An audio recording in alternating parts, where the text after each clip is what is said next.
Hallelujah the holy spirit Chittiyamundakkal YouTube channel കാണുന്ന ലോകത്തിൻ്റെ വിവിധ പ്രദേശങ്ങളിൽ ഈ പ്രോഗ്രാം കാണുന്ന സഹോദരിമാർ, മാതാപിതാക്കൾ, കുഞ്ഞുങ്ങൾ എല്ലാവർക്കും ക്രിസ്തു യേശുവിൻ്റെ നാമത്തിൽ എൻ്റെ നിസ്തുല്യമായ സ്നേഹവന്ദനത്തെയും നന്ദിയും അറിയിക്കുന്നു.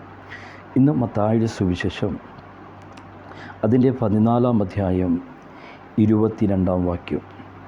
ഉടൻ യേശു തൻ്റെ പുരുഷാരത്തെ പറഞ്ഞയക്കുന്നതിനിടയിൽ ശിഷ്യന്മാർ പടകിൽ കയറി തനിക്ക് മുമ്പായി അക്കരയ്ക്ക് പോകുവാൻ അവൻ അവരെ നിർബന്ധിച്ചു. മഹാദൈവമേ, സ്വർഗപിതാവേ, അവിടുത്തെ വചനമായി നിൽക്കുമ്പോൾ ജനത്തോട് സംസാരിക്കണം. ഇരുട്ടിൻ്റെ ശക്തികൾ മാറട്ടെ. അർക്കം മനതലം ഷബടകരഹസ്തിയ അൽബോ റഗത ഷിമാന ഹന്ത ശിഖദുരോഗിഹ്യ. കഥാവേ, അവിടുത്തെ വചനമായി നിൽക്കുമ്പോൾ ജനത്തോട് ഇടപെടണം. ഇരുട്ടിൻ്റെ എല്ലാ ശക്തികൾ മാറട്ടെ. അന്ധകാര ശക്തികളെ ശ്വാസിക്കുന്നു. ഹൗന ശാന്തൽ ലേഖതിയ വചനമായി നിൽക്കുമ്പോൾ അടിയനെ താഴ്ത്തി സമർപ്പിക്കുന്നു. യേശുവിൻ്റെ നാമത്തിൽ തന്നെ പിതാവേ, ആമേൻ. ഹല്ലേലൂയ. ഉടൻ യേശു തൻ്റെ പുരുഷാരത്തെ പറഞ്ഞയക്കുന്നതിന് ഇടയിൽ ശിഷ്യന്മാർ പടകിൽ കയറി തനിക്ക് മുമ്പായി അക്കരയ്ക്ക് പോകുവാൻ അവരെ നിർബന്ധിച്ചു. നമ്മെ നിർബന്ധിക്കുന്ന ഒരു ദൈവം, നമുക്ക് ഉപദേശം നൽകുന്ന ദൈവം, നമ്മെ നേർവഴി നടക്കുവാൻ പറയുന്ന ഒരു ദൈവം അപ്പോൾ തൻ്റെ ശിഷ്യന്മാരെ നിർബന്ധിച്ചതായി നമുക്ക് കാണുവാൻ സാധിക്കും. നിർബന്ധിക്കുക എന്ന് പറഞ്ഞാൽ അവിടെ ഒരു അനുസരണക്കേട് വന്നു. നാം കുഞ്ഞുങ്ങളോട് നീ അവിടെ പോകരുത് എന്ന് നാം നിർബന്ധിക്കും. എന്നാൽ അവർ പോകുമ്പോൾ അത് അനുസരണക്കേടാകും.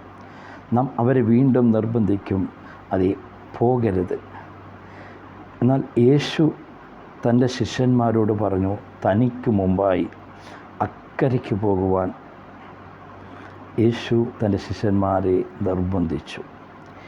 എന്നാൽ ഈ നിർബന്ധിച്ച വേളയിൽ തൻ്റെ ശിഷ്യന്മാരുടെ ജീവിത അനുഭവം എന്തായിരുന്നു അറിയാമോ?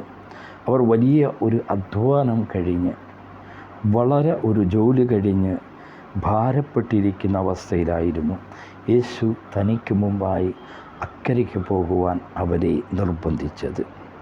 മത്തായിയുടെ സുവിശേഷം 14-ാം അധ്യായം അതിൻ്റെ 13 മുതൽ 21 വരെയുള്ള വാക്യങ്ങൾ വായിക്കുമ്പോൾ നമുക്ക് മനസ്സിലാക്കുവാൻ സാധിക്കും. അത് കേട്ടിട്ട് യേശു അവിടം വിട്ട് പടകിൽ കയറി നിർജ്ജനമായൊരു സ്ഥലത്തേക്ക് വേറിട്ട് വാങ്ങിപ്പോയി.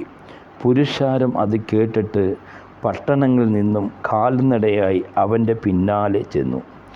അവൻ ഒരു വലിയ പുരുഷാരത്തെ കണ്ടിട്ട് അവരിൽ മനസ്സലിഞ്ഞ് അവരുടെ രോഗികളെ സൗഖ്യമാക്കി. വൈകുന്നേരമായപ്പോൾ ശിഷ്യന്മാർ അവൻ്റെ അടുക്കൽ ചെന്ന്, ഈ സ്ഥലം മരുഭൂമിയല്ലോ, നേരം വൈകി, പുരുഷാരം ഗ്രാമങ്ങളിലേക്ക് പോയി ഭക്ഷണ സാധനങ്ങൾ കൊള്ളേണ്ടതിന് അവരെ പറഞ്ഞയക്കണമെന്ന് പറഞ്ഞു. യേശു അവരോട്, അവർ പോകുവാൻ ആവശ്യമില്ല, നിങ്ങൾ അവർക്ക് ഭക്ഷിപ്പാൻ കൊടുപ്പിനെന്ന് പറഞ്ഞു. അവർ അവനോട്, 5 അപ്പവും 2 മീനുമല്ലാതെ ഞങ്ങൾക്ക് ഇവിടെ ഒന്നുമില്ല എന്ന് പറഞ്ഞു. അതിന് യേശു, ഇങ്ങ് കൊണ്ടുവരുവിൻ. അവർ പറഞ്ഞു. പിന്നെ പുരുഷാരം പുല്ലുമേൽ ഇരുപ്പാൻ കൽപ്പിച്ചു. ആ 5 അപ്പവും 2 മീനും എടുത്ത് സ്വർഗത്തിലേക്ക് നോക്കി വാഴ്ത്തി അപ്പം നുറുക്കി ശിഷ്യന്മാർക്ക് പക്കലും ശിഷ്യന്മാർ പുരുഷാരത്തിലും കൊടുത്തു. എല്ലാവരും തിന്ന് തൃപ്തരായി. ശേഷിച്ച കഷണം 12 കുട്ട നിറച്ചെടുത്തു.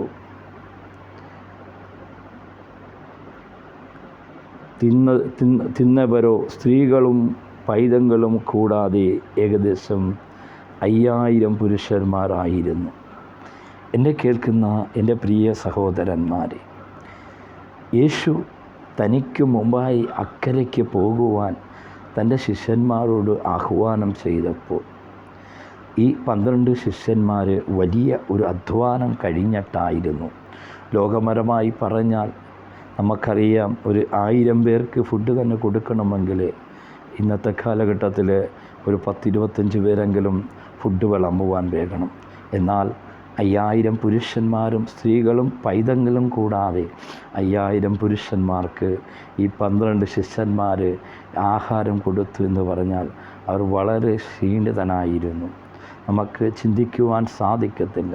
12 പേർക്ക് 5000 പേർക്ക് ഒരു ഗ്ലാസ് ചായ കൊടുത്താൽ തന്നെ എത്രയോ ക്ഷീണമായിരിക്കും. എന്നാൽ ഈ 12 പേരാണ് അപ്പവും മീനും ഈ 5000 പുരുഷന്മാർക്കും, അതേ സ്ത്രീകളും പൈതങ്ങളും കൂടാതെ 5000 പുരുഷന്മാരുണ്ട്. ഏകദേശം നമ്മൾ കണക്ക് കൂട്ടിയാൽ ഒരു 10-15,000 അല്ലെങ്കിൽ 20,000-ഓളം ജനങ്ങൾക്ക് ആഹാരം കൊടുത്ത് വളരെ ക്ഷീണിതനായ തൻ്റെ ശിഷ്യന്മാരായിരുന്നു. അല്പം റെസ്റ്റ് എടുക്കാമെന്ന് ലോകവിചാരമായി വിചാരിച്ച് കാണാം.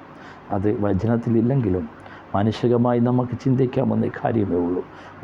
ഒരു സദ്യ വിളമ്പി കഴിഞ്ഞാൽ വൈകിട്ടാകുമ്പോൾ അല്ലെങ്കിൽ ആ സമയം കഴിയുമ്പോൾ അവർ വളരെ ക്ഷീണിതരാകും. അതുപോലെ തൻ്റെ ശിഷ്യന്മാരും വളരെ ടയർഡായിരുന്നു, ക്ഷീണിതരായിരുന്നു. അല്പം ഒരുപക്ഷെ വിശ്രമിക്കാമെന്നുള്ള കരുതിയിരുന്ന വേളയിലായിരിക്കാം ഉടൻ യേശു തൻ്റെ പുരുഷാരത്തെ പറഞ്ഞയക്കുന്നതിനിടയിൽ ശിഷ്യന്മാർ പടകിൽ കയറി തനിക്ക് മുമ്പായി അക്കരയ്ക്ക് പോകുവാൻ അവരെ നിർബന്ധിച്ചു. യേശു നിർബന്ധിക്കുവാൻ ഒരു കാരണം, ഈ അപ്പവും മത്സ്യവും തിന്ന ജനം യേശുവിനെ രാജാവും പ്രവാചകനുമാക്കുവാൻ പദ്ധതിയിട്ടു. യോഹന്നാൻ്റെ സുവിശേഷം അതിൻ്റെ 6-ാം അധ്യായം 13 മുതൽ വായിക്കുമ്പോൾ കാണുവാൻ സാധിക്കും. 5 യവത്തിൽ നിന്നും ശേഷിച്ച കഷണം അവർ ശേഖരിച്ച് 12 കുട്ട നിറച്ചെടുത്തു. അവൻ ചെയ്ത അടയാളങ്ങൾ കണ്ടിട്ട് ലോകത്തിലേക്ക് വരുവാനുള്ള പ്രവാചകൻ ഇവനാകുന്നു സത്യമെന്ന് പറഞ്ഞു. അവർ വന്ന് തന്നെ പിടിച്ച് രാജാവാക്കുവാൻ ഭാവിക്കുന്നു എന്ന് യേശു അറിഞ്ഞിട്ട് പിന്നെ തനിച്ച് മലയിലേക്ക് വാങ്ങിപ്പോയി. അപ്പം യേശു തന്നെ പ്രവാചകനും രാജാവാക്കുവാനും ഈ അപ്പവും മത്സ്യവും തിന്ന, ഈ യവത്തപ്പം തിന്ന, ഈ മത്സ്യം തിന്ന ഈ ജനങ്ങൾ യേശുവിനെ പ്രവാചകനും രാജാവാക്കുവാനുള്ള പദ്ധതി ആവിഷ്കരിച്ചപ്പോൾ ഇത് അറിയുന്ന ദൈവം യേശു കർത്താവ് തൻ്റെ ശിഷ്യന്മാരോട് പറഞ്ഞു, തനിക്ക് മുമ്പായി അക്കരയ്ക്ക് പോകുവാൻ പറഞ്ഞു. എന്നെ കേൾക്കുന്ന വ്യക്തി ജീവിതമേ, യേശുവിൻ്റെ വാക്ക് നാം കേൾക്കുവാൻ തീരുമാനമെടുത്താൽ, യേശുവിൻ്റെ വാക്ക് നാം അനുസരിക്കുവാൻ തീരുമാനമെടുത്താൽ നമ്മുടെ ജീവിതത്തിൽ അത്ഭുതങ്ങളെ, അടയാളങ്ങളെ കാണുവാൻ സാധിക്കും. യേശുവിനെ തേടി ഈ പുരുഷാരം നടന്നതായി നമുക്ക് കാണുവാൻ സാധിക്കും. യോഹന്നാൻ്റെ സുവിശേഷം 6-ാം അധ്യായം അതിൻ്റെ 22 മുതൽ കാണുമ്പോൾ നമുക്കാണ്. എന്നാൽ കർത്താവ് വാഴ്ത്തിയിട്ട് അവർ അപ്പം തിന്ന സ്ഥലത്തിന് നരികെ തിമോസിൽ ചെന്ന് പടകുകളിൽ എത്തിയിരുന്നു. യേശു അവിടെ ഇല്ല, ശിഷ്യന്മാരും ഇല്ല എന്ന് പുരുഷാരം കണ്ടപ്പോൾ തങ്ങളും പടക് കയറി യേശുവിനെ തിരിഞ്ഞ് കപർന്നഭൂമിയിലെത്തി. കടൽക്കരെ അവനെ കണ്ടെത്തിയപ്പോൾ, റബിനി, നീ എപ്പോൾ എവിടെയെന്ന് എന്തെന്ന് ചോദിച്ചു. അതിന് യേശു, ആമേ ആമേ, ഞാൻ നിങ്ങളോട് പറയുന്നു, നിങ്ങൾ അടയാളങ്ങൾ കണ്ടതുകൊണ്ടും ല്ല, അപ്പം തിന്ന് തൃപ്തരായതുകൊണ്ടത്രേ എന്നെ അന്വേഷിക്കുന്നത്. നശിച്ചു പോകുന്ന ആഹാരത്തിനായിട്ടല്ല, നിത്യജീവനിലേക്കുള്ള നിലനിൽക്കുന്ന ആഹാരത്തിനായിട്ട് തന്നെ പ്രവർത്തിപ്പിൻ. അത് മനുഷ്യപുത്രൻ നിങ്ങൾക്ക് തരും. അവനെ പിതാവായ ദൈവം മുദ്രയിട്ടിരിക്കുന്നു എന്ന് ഉത്തരം പറഞ്ഞു. അവർ അവനോട്, ദൈവത്തിൻ്റെ പ്രസാദമുള്ള പ്രവൃത്തികളെ പ്രവർത്തിക്കേണ്ടതിന് ഞങ്ങൾ എന്തു ചെയ്യണമെന്ന് ചോദിച്ചു. യേശു അവരോട്, ദൈവത്തിന് പ്രസാദമുള്ള പ്രവൃത്തി അവൻ അയച്ചവനിൽ നിങ്ങൾ വിശ്വസിക്കത്രേ എന്നുത്തരം പറഞ്ഞു. അവർ അവനോട്, ഞങ്ങൾ കണ്ടു നിന്നെ വിശ്വസിക്കേണ്ടതിന് നീ എന്ത് അടയാളം ചെയ്യുന്നു എന്ന് പ്രവർത്തിക്കുന്നു എന്നും നമ്മുടെ പിതാക്കന്മാർ മരുഭൂമിയിൽ മന്ന തിന്നു, അവർക്ക് തിന്നുവാൻ സ്വർഗത്തിൽ നിന്ന് അപ്പം കൊടുത്തു എന്ന് എഴുതിയിരിക്കുന്നുവല്ലോ എന്ന് പറഞ്ഞു. യേശു അവരോട്, ആമേ ആമേ, ഞാൻ നിങ്ങളോട് പറയുന്നു, സ്വർഗത്തിൽ നിന്നുള്ള അപ്പം മോശയല്ല നിങ്ങൾക്ക് തന്നത്, എൻ്റെ പിതാവത്രേ സ്വർഗത്തിൽ നിന്നുള്ള സാക്ഷാൽ അപ്പം നിങ്ങൾക്ക് തന്നത്. ദൈവത്തിൻ്റെ അപ്പമോ സ്വർഗത്തിൽ നിന്നും ഇറങ്ങി വന്ന ലോകത്തിന് ജീവൻ കൊടുക്കുന്നതും ആകുന്നു എന്ന് പറഞ്ഞു. അവർ അവനോട്, കർത്താവേ, ഈ അപ്പം എപ്പോഴും ഞങ്ങൾക്ക് തരണമേ എന്ന് പറഞ്ഞു. യേശു അവരോട് പറഞ്ഞത്, ഞാൻ ജീവൻ്റെ അപ്പമാകുന്നു. എൻ്റെ അടുക്കൽ വരുന്നവൻ വിശക്കുകയില്ല എന്നും വിശ്വസിക്കുന്നവർ ഒരു നാളും ദാഹിക്കുകയില്ല എന്നും നിങ്ങൾ എന്നെ കണ്ടു വിശ്വസിക്കുന്നില്ല എന്ന് ഞാൻ നിങ്ങളോട് പറഞ്ഞുവല്ലോ. പിതാവ് എനിക്ക് തന്നതൊക്കെയും എൻ്റെ അടുക്കൽ വരും. എൻ്റെ അടുക്കൽ വരുന്നവനെ ഞാൻ ഒരു നാളും തള്ളിക്കളയുകയില്ല. അപ്പോൾ ദൈവസന്നിധിയിൽ നാം അടുത്തു വരുമ്പോൾ നമ്മെ തള്ളിക്കളയാത്ത ഒരു ദൈവം. എന്നെ കേൾക്കുന്ന പ്രിയ സഹോദരന്മാരെ, യേശു തൻ്റെ ശിഷ്യന്മാരോട് തനിക്ക് മുമ്പായി അക്കരയ്ക്ക് പോകുവാൻ നിർബന്ധിച്ചത്, ഈ വലിയ പുരുഷാരും വലിയ സ്ത്രീയും കുഞ്ഞുങ്ങളും പൈതങ്ങളും യേശുവിനെ പ്രവാചകനും രാജാവാക്കുവാൻ പദ്ധതിയിട്ടു. ലോകപരമായി അവർ വിചാരിച്ചാൽ, നമുക്ക് ലോകപരമായി നോക്കിയാൽ ഇവർ വിചാരിച്ചു, യേശുവിൻ്റെ പിന്നാലെ പോയാൽ നിരന്തരം നല്ല അപ്പവും യവത്തപ്പവും മത്സ്യവും കിട്ടും, നല്ല ഭക്ഷണം കിട്ടും എന്നുള്ള ചിന്തയിൽ നശിച്ചു പോകുന്ന ആഹാരത്തിന് വേണ്ടി പിൻപറ്റുന്ന ഒരു വലിയ ജനത്തെ കണ്ടതുകൊണ്ടാണ്, അവരുടെ ഹൃദയ വിചാരങ്ങളെ അറിഞ്ഞതുകൊണ്ടാണ് യേശു തൻ്റെ ശിഷ്യന്മാരോട് പറഞ്ഞു. ഉടനെ യേശു തൻ്റെ പുരുഷാരത്തെ പറഞ്ഞയക്കുന്നതിനിടയിൽ ശിഷ്യന്മാർ പടകിൽ കയറി തനിക്ക് മുമ്പായി അക്കരയ്ക്ക് പോകുവാൻ അവരെ നിർബന്ധിച്ചു. നാം അക്കരയ്ക്ക് പോകുവാൻ യേശുവിൻ്റെ വാക്ക് കേട്ട് നാം യാത്ര പുറപ്പെട്ടാൽ നിശ്ചയമായി നമുക്ക് അത്ഭുതത്തെ, അതിശയത്തെ കാണുവാൻ സാധിക്കും. എന്നാൽ വളരെ ക്ഷീണിതനായിരുന്ന തൻ്റെ ശിഷ്യന്മാർ യേശുവിൻ്റെ വാക്ക് കേട്ട് യാത്ര പുറപ്പെട്ടപ്പോൾ അത്ഭുതങ്ങളെ, അതിശയങ്ങളെ കാണുവാനിടവന്നു. ഉടനെ യേശു തൻ്റെ പുരുഷാരത്തെ പറഞ്ഞയക്കുന്നതിനിടയിൽ ശിഷ്യന്മാർ പടകിൽ കയറി തനിക്ക് മുമ്പായി അക്കരയ്ക്ക് പോകുവാൻ അവരെ നിർബന്ധിച്ചു. അവൻ പുരുഷാരത്തെ പറഞ്ഞയച്ചിട്ട് പ്രാർത്ഥിപ്പാൻ തനിയെ മലയിൽ കയറിപ്പോയി. വൈകുന്നേരമായപ്പോൾ ഏകനായി അവിടെ ഇരുന്നു. പടക് കരയ്ക്ക് പല നാഴിക ദൂരമായി. കാറ്റ് പ്രതികൂലമായതുകൊണ്ട് തിരകളാൽ വലഞ്ഞിരുന്നു. രാത്രിയിലെ 4-ാം യാമത്തിൽ അവർ കടലിൻ്റെ മേൽ നടന്ന് അവരുടെ അടുക്കൽ വരുന്നു. അവൻ കടലിന്മേൽ നടക്കുന്നത് കണ്ടിട്ട് ശിഷ്യന്മാർ ഭ്രമിച്ചു. അതൊരു ഭൂതമെന്ന് പറഞ്ഞു പേടിച്ച് നിലവിളിച്ചു. ഉടൻ യേശു അവരോട്, ധൈര്യപ്പെടുവിൻ, ഞാനാകുന്നു, പേടിക്കേണ്ട എന്ന് പറഞ്ഞു. അതിന് പത്രോസ്, കർത്താവേ, നീ ആകുന്നുവെങ്കിൽ ഞാൻ വെള്ളത്തിൻ്റെ മേൽ നിൻ്റെ അടുക്കൽ വരേണ്ടതിന് കൽപ്പിക്കണമെന്ന് പറഞ്ഞു. വരിക എന്ന് അവൻ പറഞ്ഞു.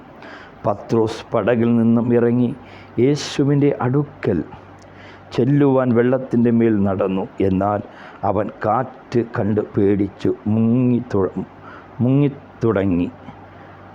ആകയാൽ, കർത്താവേ, എന്നെ രക്ഷിക്കണമേ എന്ന് നിലവിളിച്ചു. യേശു ഉടനെ അവനെ കൈനീട്ടി പിടിച്ചു. എന്നെ കേൾക്കുന്ന വ്യക്തി ജീവിതമേ, നീ തകർന്നു പോകുന്ന വേളയിൽ നീ ആ കർത്താവിനെ ഒന്ന് നിലവിളിച്ചാൽ, കർത്താവേ, എന്നെ രക്ഷിക്കണമേ എന്ന് ഉറക്കെ നിലവിളിച്ചാൽ നിന്നെ അവൻ ഉയർത്തുന്ന ദൈവമാണ്. നിൻ്റെ തകർച്ചകളെ മാറ്റി, നിൻ്റെ നിരാശകളെ മാറ്റി, നിൻ്റെ തകർച്ചകളെ മാറ്റി, ഏതെല്ലാം മേഖല നീ തകർന്നിരിക്കുന്നുവോ ആ സമയങ്ങളിൽ യേശുവേ, എന്നെ രക്ഷിക്കണമേ എന്ന് യേശു പത്രോസ് നിലവിളിച്ചതുപോലെ നീ നിലവിളിക്കുവാൻ സാധിച്ചാൽ നിശ്ചയമായി അവൻ നിന്നെ കരത്തിൽ പിടിച്ച് അവൻ പിടിച്ചുയർത്തി ദേശങ്ങളിൽ നിന്നെ മാനിക്കുന്ന ഒരു ദൈവിക സാന്നിധ്യത്തെ, ഒരു ദൈവിക കരുതലിനെ നമുക്ക് കാണുവാൻ സാധിക്കും. സാധിക്കും. യേശു എന്നെ കേൾക്കുന്ന എൻ്റെ പ്രിയ സഹോദരന്മാരെ, തനിക്ക് മുമ്പായി അക്കരയ്ക്ക് പോകുവാൻ പറഞ്ഞ യേശു അതേ തന്നെ അനുസരിച്ച ഒരുപക്ഷെ അനുസരണക്കേട് അവരുടെ ജീവിതത്തിലുണ്ടായെങ്കിലും യേശുവിൻ്റെ വാക്ക് കേട്ട് അവർ യാത്ര പുറപ്പെട്ടപ്പോൾ അവർ അത്ഭുതങ്ങളെയും അടയാളങ്ങളെയും അതിശയങ്ങളെയും കാണുവാനിട വന്നു.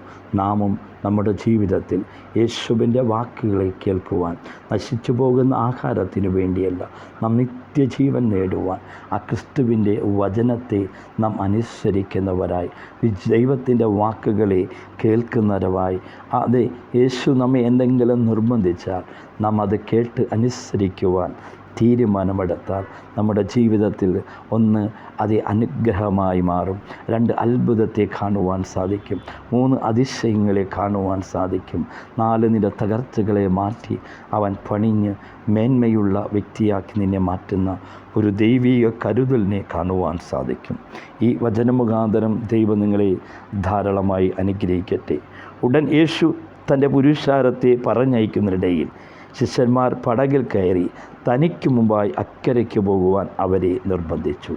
ദൈവം ഈ വചനത്താൽ അനുഗ്രഹിക്കട്ടെ. മഹാദൈവമേ, സ്വർഗ്ഗപിതാവേ, നല്ല വചനത്തിനായി നന്ദി പറയുന്നു. കേട്ടവരുടെ അനേകർ ജീവിതത്തിൽ അനുഗ്രഹമായി മാറട്ടെ. നശിച്ചു പോകുന്ന ആഹാരത്തിനു വേണ്ടിയല്ല, നശിച്ചു പോകുന്ന ഈ ഭൂമിയിലെ സ്വത്തുക്കൾക്ക് വേണ്ടിയല്ല, നിത്യജീവനെ നേടുന്ന ആ യേശു ക്രിസ്തുവിനെ സ്വീകരിക്കുന്നവരായി, ആ യേശുവിൻ്റെ വാക്കുകളെ ഫോളോ ചെയ്യുന്നവരായി, യേശുവിൻ്റെ വാക്കുകളെ അനുസരിക്കുന്ന കുടുംബങ്ങളായി, ജീവിതങ്ങളായി മാറട്ടെ. കുടുംബങ്ങളിലെ എല്ലാ ഭയത്തിൻ്റെ ശക്തികൾ യേശുവിൻ്റെ നാമത്തിൽ മാറട്ടെ. അസമാധാന ശക്തികൾ മാറട്ടെ. ക്രിസ്തുവിൻ്റെ സമാധാനത്തെ ഓരോ കുടുംബങ്ങളിൽ പകരുന്നു. വാതിലുകൾ, വഴികൾ യേശുവിൻ നാമത്തിൽ തുറക്കട്ടെ. യേശു ക്രിസ്തുവിൻ്റെ ധന്യമുള്ള നാമത്തിൽ പിതാവേ, ഈ വചന മുഖാന്തരം അനുഗ്രഹിക്കട്ടെ. God bless you.